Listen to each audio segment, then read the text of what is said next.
Здравейте! Днес ще ви споделя един от най-често задавания ми въпрос от познати, от клиенти. И това е, когато се прави количествена сметка, изваждат ли се отворите на вратите и на прозорците?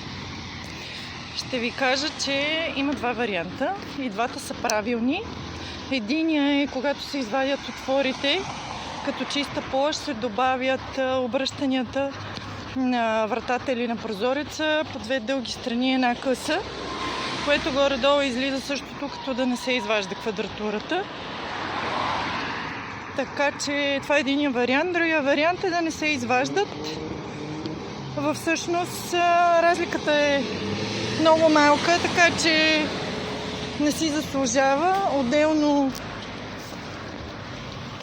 Отделно заплащането на квадрат, когато се извади квадратурата на дограмите и вратите, се добавя цената на квадрат, която е на линеен метър, така че сметките излизат едни и същи. Общо взето и двата варианта са правилни. Зависи вече бригадата как работи. Има изключения, когато има портална врата, френски прозорец. Тогава квадратурата е по-голяма и реално трябва да се извади и след това да се сложи обръщането на линеен метър. Но има такива частни случаи, но по-рядко се срещат.